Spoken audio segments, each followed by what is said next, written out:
Hello friends, ముందుకైతే మీకు ఒక చిన్న రిక్వెస్ట్ అనమాట. యూట్యూబ్ కనుక ఈ వీడియో మీకు సజెషన్ చేస్తే కనుక మీరు సబ్స్క్రైబ్ చేసినా చెప్పినా ఒక్కసారి మన ఛానల్కి ప్రీవియస్ వీడియోస్కి వెళ్ళి చూడండి. నచ్చితే కనుక లైక్ చేయండి, షేర్ చేయండి, సబ్స్క్రైబ్ చేయండి, అలాగే కామెంట్ చేయడం మాత్రం మర్చిపోకండి. అండ్ ఈరోజు వచ్చి మంచి ఇంట్రెస్టింగ్ వీడియో ఏంటంటే, మనకి మార్నింగ్ నుంచి రొటీన్ ఎలాగో ఉండిద్ది, కానీ సమ్మర్ హాలిడేస్ అయితే అయిపోవచ్చినాయి. ఇంకా పిల్లలతో పాటు మనకు కూడా సమ్మర్ హాలిడేస్ లేడీస్ ఇంకా అయిపోయినాయండి. మనకి సమ్మర్ హాలిడేస్ అయిపోయినాయి, ఇంకా ఎంజాయ్మెంట్ టైం కూడా అయిపోయింది. ఎంత పెద్ద ఎంజాయ్మెంట్ ఏమి ఉండదు, కానీ ఎర్లీ మార్నింగ్ లేసి హడావిడిగా టిఫిన్లు చేసే పని తప్పిద్ది అనమాట. కానీ ఈ సమ్మర్ హాలిడేస్ అయిపోయాక పిల్లలు స్కూల్ తెరిచేలోపే వీక్లీ వన్స్ ఒక వారంలో ఒక రోజు కనుక మీరు ఇలా ప్లాన్ చేసుకున్నారంటే, రోజు ఇడ్లీ, దోశ, వడ, బజ్జీ కాకుండా కొంచెం మార్చి పిల్లలకి కొంచెం కొత్త వెరైటీగా మనం ఏదైనా రెసిపీస్ తయారు చేసి పెట్టచ్చు. అంతేకాకుండా మనకి టైం అనేది సేవ్ అయ్యిద్ది. అండ్ ఇవేంటంటే వాళ్ళకి హెల్త్కి కూడా చాలా మంచిదన్నమాట. సో ఏంటంటే పొద్దున్నే బ్రేక్ఫాస్ట్ అనగా ఏదో ఒకటి హడావిడిగా పెట్టేయడం కన్నా ఇలాంటి కొంచెం మంచి రెసిపీస్ పెట్టినా సరే ముందుగా మనం ముందే ఇలా ప్రిపేర్ చేసుకున్నామంటే వీక్లీ వన్స్ ఒక్కరోజు కనుక కష్టపడ్డారంటే మీకు వారం అంతా కొంచెం ప్రశాంతంగా పీస్ఫుల్గా మార్నింగ్ సెక్షన్ అంతా హ్యాపీగా జరుగుతుంది అనమాట. సో నేను చేసే ప్రాసెస్ ఏంటనేది చూపిస్తున్నాను. ముందుగా అయితే నేను కొన్ని అయితే నానబెట్టేసుకున్నాను. నేను మ్యాక్సిమము ముందుగానే ఇడ్లీ పొడులు చేసుకొని, దోశ పొడులు చేసుకొని అలా పెట్టుకోనండి, లేదా పేస్ట్ చేసుకొని ఫ్రిడ్జ్లో పెట్టుకొని అలాంటివి అస్సలు నేను ప్రిఫర్ చేయను. ఎందుకంటే మనం టైంని బట్టి మనము కొన్ని రోజులు వాడకపోవచ్చు.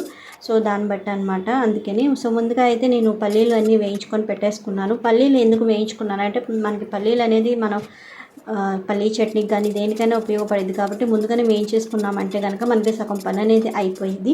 దాంతోపాటు పెసరట్ల కోసము నేనైతే ఒక వారంలో 2 సార్లు వేయడానికి మాత్రమే ఒక గ్లాస్ పెసరపప్పు, అలాగే 2 గ్లాసులు బియ్యం, కొంచెం జీలకర్ర వేసి కొంచెము అంటే ఆయిల్ వేయకుండా ఫ్రై చేసేసి దాన్ని కొట్టేసి పౌడర్ చేసి ఒక జార్లో స్టోర్ చేసుకుంటున్నాను. ఇది వారంలో 2 రోజులు నాకు పెసరట్టు కింద వచ్చింది.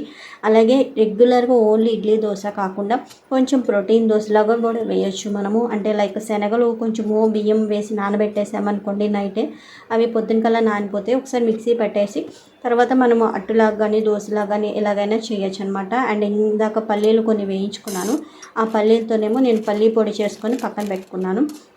అండ్ ఇది వచ్చి ప్రోటీన్ దోశ అండి. ఇది వచ్చి రాజ్మా, తర్వాత ఇవి మొత్తము అన్నీ కలిపేసి బియ్యము ఇవి మన దగ్గర ఏవైతే ఉన్నాయో అవన్నీ వేసేసి కొంచెం నానబెట్టేసామనుకోండి, నైటే నానబెట్టేసే కనుక మార్నింగ్ లేసి మనము ప్రోటీన్ దోశ వేయచ్చు. సో పిల్లలు కొంచెం హెల్తీ కూడా.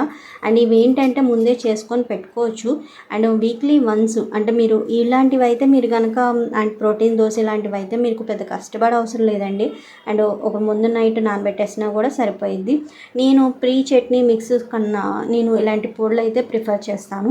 అంటే చట్నీ పొడుల కన్నా ఇలాంటి పొడులు అలాంటివి అనుకోండి మనకి ఏంటంటే అన్నంలోకి సరిపోతాయి, తర్వాత టిఫిన్లోకి సరిపోతాయి. అలాగే నేను ఒక టమాటో చట్నీ కూడా చేసుకొని పెట్టుకున్నాను అనమాట.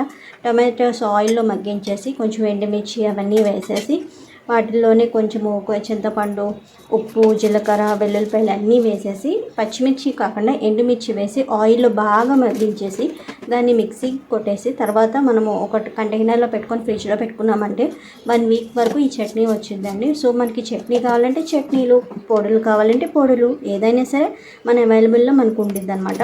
ఎప్పుడు చూసినా పల్లీ చట్నీ కాకుండా పల్లీ పొడి అని, నువ్వుల పొడి అని వారంలో ఒక్కసారి కనుక మీరు ఇలాంటివి చేసుకొని పెట్టుకున్నారంటే మీకు పని అనేది ఈజీ అయ్యిద్ది.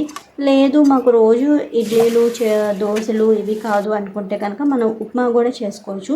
ఉప్మా ప్రీ మిక్స్ పౌడర్ చేసేసుకోవచ్చు. ఏం లేదు, బొంబాయి రవ్వను ముందుగానే వేయించేసుకున్నాం అనుకోండి, కొంచెం జీలకర్ర వాటిలో కావాల్సినవన్నీ వేసేసుకున్నాం అనుకోండి, అవి కొంచెం పౌడర్ కొట్టేసుకొని పక్కన పెట్టుకున్నామంటే ఎప్పుడు కావాలంటే అప్పుడు ఇన్స్టెంట్ రవ్వ ఉప్మా లాగా మనం తయారు చేసుకోవచ్చు. సో అంటే మార్నింగ్ బ్రేక్ఫాస్ట్కి మనకి సౌత్ ఇండియన్ ప్రకారం అయితే ఉండే రెసిపీస్ అయితే మనము రెగ్యులర్గా యూజ్ చేసేవి అయితే కనుక అంటే లైక్ సేమియాలు కానీ ముందుగానే వేయించుకొని పెట్టుకోవడం, పల్లీలు ముందుగానే వేయించుకొని పెట్టుకోవడం అలాంటివి చేసుకున్నామంటే మనకి టైం అనేది సేవ్ అయ్యింది. పొద్దున్నే లేచి వాటి కోసం హడావిడిగా ఒక ప్యాన్ పెట్టుకొని మళ్ళీ వేయించుకునే పని ఉండదన్నమాట.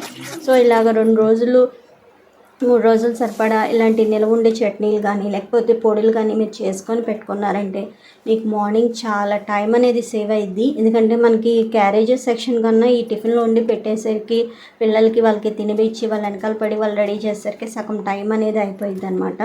సో నేనైతే మ్యాక్సిమం ఇలాగే ప్రిఫర్ చేస్తుంటాను. మీరు ఎలా చేస్తారో కూడా కామెంట్ చేయండి. వీడియో నచ్చితే కనుక లైక్ చేయండి, షేర్ చేయండి. అలాగే మీ ఒపీనియన్ కామెంట్ చేయండి. మీరు నెక్స్ట్ వీడియో ఏది కావాలో కూడా కామెంట్ చేయండి. సో ఇప్పుడు దాకా మన ఛానల్ని ఫాలో అవుతున్న వాళ్ళందరికీ థ్యాంక్ యూ సో మచ్. ఇలాగే మీ ఆదరణ మన ఛానల్కి ఉండాలని కోరుకుంటున్నాను. అండ్ నెక్స్ట్ మరి మంచి ఇంట్రెస్టింగ్ వీడియోతో మీ ముందుకు వస్తాను. Thank you so much for watching. Keep watching.